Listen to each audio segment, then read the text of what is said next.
Once across the river, souls encountered Cerberus, the famous three-headed hound who guarded the gates of Hades' realm. But Cerberus wasn't what people usually think. He didn't keep souls out, he kept them in. His job was to prevent the dead from escaping back to the living world. Each of his three heads watched a different direction, ensuring no soul could sneak past. He allowed the newly dead to enter freely, but would attack viciously any who tried to leave. Various living heroes would eventually face Cerberus, Heracles, Orpheus, and Aeneas among them, and each encounter demonstrated the hound's terrifying but purposeful nature. Cerberus was the physical manifestation of death's one-way door. Beyond Cerberus lay the largest region of the underworld, the Asphodel Meadows. This is where the vast majority of souls spent eternity. It wasn't punishment or reward, but rather neutral existence. The souls here were like shadows or faded photographs of their former selves, maintaining their shape and memories, but lacking substance and vitality. They wandered through grey fields of asphodel flowers, pale, ghostly plants in Greek mythology, in a state between consciousness and sleep. They could communicate with each other, remember their lives, but experience nothing new. Homer described them as shades or ghosts, diminished versions of their living selves. This reveals what Greeks feared most about death, not torture, but insignificance and fading. Not all souls went directly to Asphodel. Upon arrival in the underworld, each soul was judged by three legendary figures, Minos, Rhadamanthus, and Iacchus. These were men so renowned for their wisdom and fairness in life that after death, Hades appointed them as judges. They would listen to the soul's life story, weigh their deeds, and determine their eternal placement. Minos judged Europeans, Rhadamanthus judged Asians, and Iacchus judged Greeks. Though some sources give them different specializations, their judgments were final and binding. This judicial system shows that Greeks didn't believe death was random or chaotic. There was order, process, and justice, overseen ultimately by Hades, who ensured the judges remained impartial. Beneath even the normal underworld lay Tartarus, a place of active punishment for the worst offenders. This was where Zeus had imprisoned the Titans, but it also held mortal souls, whose crimes were so terrible they earned eternal torment. Tantalus, who served his own son as food to the gods, stood in a pool that receded whenever he tried to drink, beneath fruit trees whose branches lifted whenever he reached for them, eternal hunger and thirst. Sisyphus, who cheated death itself, endlessly rolled a boulder up a hill only to have it roll back down. Ixion, who tried to seduce Hera, was bound to a flaming wheel that spun forever. These weren't random tortures, but symbolic punishments reflecting their crimes. Hades rarely intervened here. These souls had been judged by the system and received their due. On the opposite extreme was Elysium, or the Elysian Fields, a paradise reserved for heroes, demigods, and those especially favored by the gods. Here, souls lived in eternal spring and joy, engaging in sports, music, feasting, all the pleasures of life without pain or death. The fields were always green, the weather always perfect, and there was no work or struggle. Some sources place Elysium within Hades' realm, others make it a separate domain altogether at the edge of the world. Those lucky enough to reach Elysium could even choose to be reborn into the living world, though only after being purified in the Lethe and forgetting their past lives. This showed the Greeks believed exceptional virtue could transcend even death's grey monotony. At the center of his realm stood Hades' palace, a magnificent structure carved from the living rock of the underworld itself. Its walls were made of precious metals and gems found deep in the earth, gold, silver, adamantine, and stones that glowed with their own internal light. The throne room was vast, with columns that reached into darkness and floors of polished obsidian. The throne itself was black stone, inlaid with skulls, not as a sign of evil but as symbols of his authority over death. Here, Hades sat in judgment, managed the operation of his realm, and received the rare visitors brave or foolish enough to seek an audience with the Lord of Death. It was not a place of torture or despair, but of somber dignity and absolute authority. For ages after receiving his domain, Hades ruled alone. While Zeus took numerous wives and lovers, while Poseidon married Amphitrite, Hades remained solitary in his vast underground kingdom. This wasn't because he was incapable of love or undesirable. Gods and mortals alike feared and respected him, but his realm presented unique challenges for companionship. Who would want to leave the sunshine, flowers, and life of the upper world to dwell eternally in the land of the dead? The answer, as it turned out, would be no one who came willingly. This reality would eventually drive Hades to a controversial decision that would change the seasons themselves and reveal both his capacity for love and his willingness to act ruthlessly when necessary. Meanwhile, in the world above, Demeter, goddess of agriculture and harvest, had a daughter named Persephone, sometimes called Kor, meaning maiden. Persephone was everything the underworld was not: young, vibrant, joyful, and closely associated with spring flowers and new growth. She spent her days gathering flowers with nymphs in the meadows of Sicily, dancing, laughing, bringing life wherever she went. She was Demeter's joy and the embodiment of spring itself. The ancient texts describe her beauty and innocence in detail, emphasizing her connection to the surface world, to light, and to the cycles of growth. She represented everything living and young, the complete opposite of Hades' realm. Perhaps that contrast was exactly what drew his attention. One day, Persephone wandered slightly away from her companions, drawn by a flower unlike any she had seen before, a magnificent narcissus with 100 blooms. Unknown to her, this flower had been specifically planted by Zeus, some versions say by Gaia herself, as part of a plan. Zeus had agreed to help his brother Hades, who had asked permission to marry Persephone. But both gods knew Demeter would never consent, and Persephone herself might refuse out of duty to her mother or fear of the underworld. So Zeus created a trap, a flower so beautiful and unusual that Persephone couldn't resist reaching for it. As she bent to pluck the narcissus, the earth beneath her feet began to tremble. She had triggered something irreversible. The earth split open with a deafening roar. From the chasm emerged a chariot pulled by 4 immortal black horses, and driving it was Hades himself, appearing in the mortal world for the first time in ages. Before Persephone could scream or run, he swept her into the chariot. The ancient texts describe her desperate struggle. She cried out for her mother, reached back toward the sunlight, fought against him.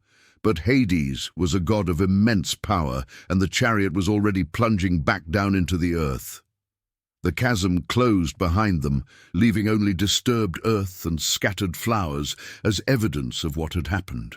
Her nymph companions rushed over moments too late, seeing nothing but the spot where their friend had vanished. The abduction was complete. When Persephone didn't return that evening, Demeter began to worry. When she didn't return by morning, Demeter began to panic. The goddess searched everywhere, calling her daughter's name across mountains, valleys, and seas. She questioned everyone: gods, mortals, nymphs, animals. But no one would tell her the truth. For 9 days and nights, Demeter wandered the earth without eating, sleeping, or tending to her divine duties. On the 10th day, Hecate, goddess of witchcraft and liminal spaces, revealed that she had heard Persephone's screams, but not seen who took her. Together, they went to Helios, the all-seeing sun god who witnessed everything under heaven. Helios finally told Demeter the truth. Hades had taken Persephone to be his queen, and Zeus himself had sanctioned it. Learning that her daughter had been stolen and taken to the realm of the dead, Demeter's grief transformed into rage. She abandoned her divine duties entirely and wandered the earth in disguise, refusing to allow anything to grow. The crops withered, The trees became barren and humanity began to starve. This was the first winter the world had ever known. Zeus sent messenger gods to convince Demeter to return to Olympus and restore the harvest, but she refused every offer, every plea. Her demand was absolute: return Persephone, or the world would remain frozen and lifeless forever. The gods faced an existential crisis. If humans starved, who would worship them? Who would make sacrifices? Demeter had weaponized her grief, holding the entire cosmos hostage until her daughter was returned. Meanwhile, in the underworld, Persephone's experience was complex. Ancient texts offer varying accounts. Some portray her as a prisoner, locked in the palace, refusing food and weeping constantly for her mother and the lost sunlight. Others suggest she gradually adjusted, that Hades treated her with surprising gentleness and respect, giving her freedom to roam his realm, though not leave it. She discovered that the underworld, while dark, had its own strange beauty: glowing crystals, underground rivers, gardens of precious metals in place of plants. Hades himself, while stern and absolute in his authority, showed her a side no other god had seen: his loneliness, his dedication to justice, his appreciation for her light in his darkness. The ancient writers understood something nuanced. Captivity and affection can coexist uncomfortably. The crisis reached its peak when Zeus finally sent Hermes to the underworld with a command: release Persephone. Hades unexpectedly agreed without argument. Ancient texts suggest he knew this confrontation was inevitable and had prepared for it. Before letting Persephone leave, he offered her a pomegranate, a fruit sacred to the underworld. In some versions, she was hungry after fasting and ate willingly. In others, she was tricked or didn't understand the significance. In still others, she ate knowingly, already having developed complex feelings about Hades and her role. She consumed 6 seeds. This simple act had cosmic consequences. In Greek belief, eating food in the underworld bound you to that realm. By consuming even a small portion, Persephone had tied herself to the land of the dead. When Persephone returned to the surface and reunited joyfully with Demeter, the truth about the pomegranate seeds emerged. Demeter was furious. Her daughter had been tricked into binding herself to Hades. But the laws of the universe were clear. Eating food in the underworld created an unbreakable connection. A great assembly of gods was called on Olympus to resolve the crisis. After much debate, Zeus proposed a compromise, which Hades accepted, surprisingly gracefully. Because Persephone had eaten only 6 seeds, not a full meal, she would not be bound to the underworld entirely. Instead, she would split her time. 6 months with Hades in the underworld, 6 months with Demeter on Olympus and Earth. This satisfied divine law while partially accommodating everyone's demands. The compromise had an unexpected effect on the mortal world. It created the seasons. When Persephone descended to the underworld to spend her 6 months as queen of the dead, Demeter would grieve and withdraw her blessings. Autumn would come, followed by winter. When Persephone returned to the surface, Demeter's joy would cause spring to bloom and summer to flourish. The Greeks had explained the agricultural cycle through divine family drama. But something else had happened too. Persephone was no longer the innocent maiden. She had become the Dread Queen, joint ruler of the underworld with Hades. Ancient texts describe her transformation. In the underworld, she wielded authority second only to Hades himself, judging souls and enforcing the laws of death with an iron will. The girl who gathered flowers had become the queen of the dead. One of Hades' most important characteristics was his unwavering sense of justice and fairness. Unlike Zeus, who could be swayed by beauty or flattery, or Poseidon, who acted on whims and temper, Hades was consistent and impartial. When souls arrived in his realm, they were judged based purely on their deeds in life. No exceptions for wealth, nobility, or divine parentage. kings and beggars received equal treatment. This made Hades simultaneously feared and respected. You couldn't bribe death, couldn't charm it, couldn't negotiate with it. Mortals and gods alike knew that when they faced Hades, no argument would save them if their actions didn't justify it. This impartiality extended to his treatment of gods as well. Even Olympians who ventured into his realm had to follow his rules. Because Hades was so absolutely reliable and unchangeable, he became associated with the most sacred oaths. Greeks swore the most binding oaths by the river Styx, which flowed through Hades' realm. Breaking such an oath had severe consequences even for gods. They would be rendered temporarily powerless, unable to speak or move for a full year. This made Hades, by extension, the guarantor of all sacred promises. Business contracts, marriage vows, treaties between cities, all invoke the Underworld's authority. This reveals something fascinating.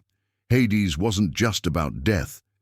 He represented permanence and unchangeable truth. In a world where gods constantly shifted allegiances and broke promises, Hades stood for absolute constancy. What happened in his realm stayed in his realm. What was sworn by his domain could not be undone. Less commonly known, Hades was also called Pluton, meaning wealthy or rich one, and was associated with the hidden riches of the earth. All precious metals, gems, and minerals came from his domain beneath the surface. This association made him a god of material wealth as well as death. Some ancient Greeks would pray to Pluton when seeking prosperity, carefully distinguishing this aspect from his role as death's ruler. This dual nature, death and wealth, actually makes philosophical sense.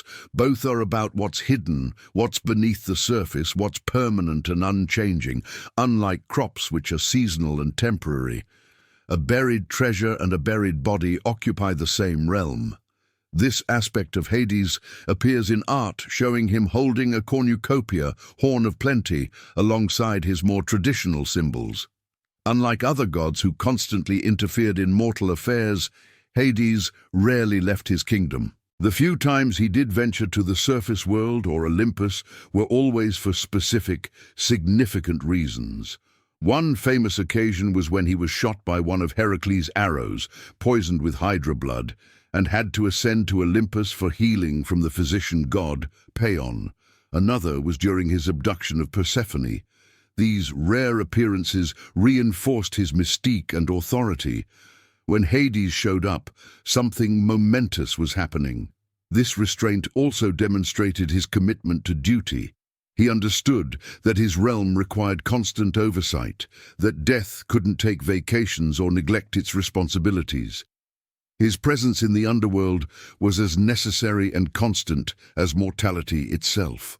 One of the most famous tests of Hades' authority came when the musician Orpheus descended to the underworld to retrieve his dead wife, Eurydice. Orpheus played his lyre so beautifully that he moved Hades and Persephone to tears, the first time anyone had ever managed to sway the god of death emotionally. Hades agreed to return Eurydice on one condition. Orpheus must walk out of the underworld with Eurydice following behind him, and he must not look back until they both reached the surface. If he looked back, she would return to death forever. This story reveals multiple layers of Hades' character. He could be moved by genuine love and artistry. He was willing to bend his absolute rules in exceptional circumstances, but his laws, once established, were inviolable. When Orpheus looked back, various versions differ on why. Eurydice vanished instantly, and Hades refused any second chance. Another famous incursion into the underworld was Heracles' 12th labor, to capture Cerberus and bring him to the surface. Interestingly, Heracles didn't sneak in or fight his way through. He asked Hades' permission. The Lord of the Dead agreed, but with a condition. Heracles must overpower Cerberus using only his strength, no weapons. This tells us something crucial about Hades. He respected protocol and fair play. Heracles succeeded, temporarily bringing Cerberus to the surface world, where the hound's appearance terrified everyone. Then, following Hades' stipulation, Heracles returned Cerberus to his post. Hades had maintained his authority while acknowledging exceptional heroism.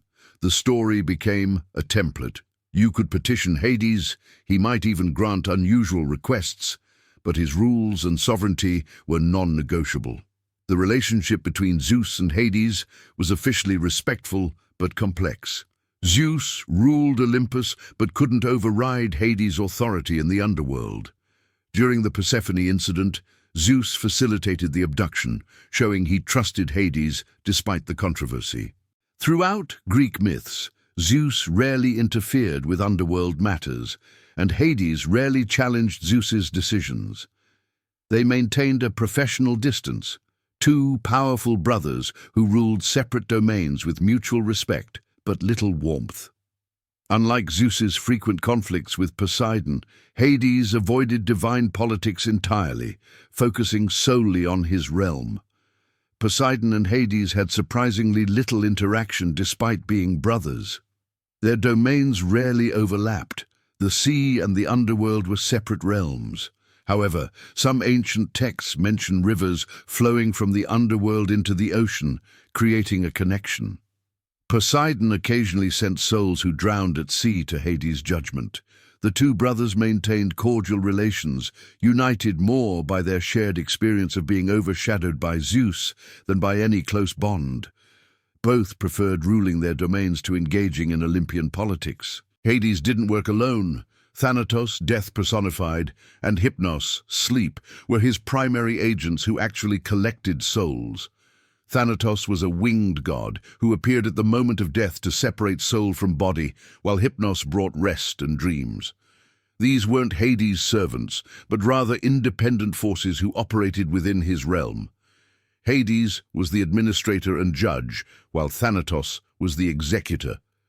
This distinction shows the Greeks understood death as a process, not a single moment. Hades represented the destination and governance, while Thanatos represented the transition itself. Hecate, goddess of magic, crossroads, and liminal spaces, had a special relationship with Hades and Persephone.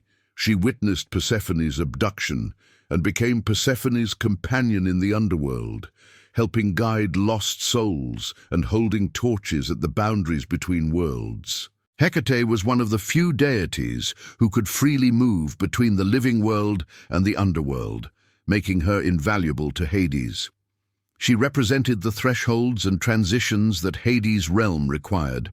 Neither fully of death nor fully of life, she existed in between, just as Persephone would eventually embody. One of Hades' most famous dealings involved Sisyphus, the craftiest of mortals. Sisyphus cheated death twice, first by chaining Thanatos so no one could die, then by tricking Persephone into letting him return to the living world. When he finally died permanently, Hades personally designed his punishment, eternally rolling a boulder up a hill, only to have it roll back down just before reaching the top. This wasn't random cruelty, but symbolic justice. Sisyphus, who tried to escape death's finality, would experience endless, meaningless repetition. The punishment fit the crime perfectly, showing Hades' sophisticated understanding of justice. Throughout all these myths, a consistent picture emerges. Hades is stern, inflexible, and absolute, but not evil. He never betrays agreements, never punishes without cause, and maintains order in a realm that could easily descend into chaos. Unlike gods who act on whims, Hades follows cosmic law. He's the god who does the necessary but unpleasant job that keeps reality functioning. The Greeks feared him not because he was cruel, but because he was inevitable and impartial. You couldn't charm death, bribe it, or escape it. This made Hades simultaneously the most frightening and most honest of the gods. Hades' influence on Greek culture was profound. His realm explained death's mystery and gave structure to the afterlife. His association with oaths made contracts and promises meaningful.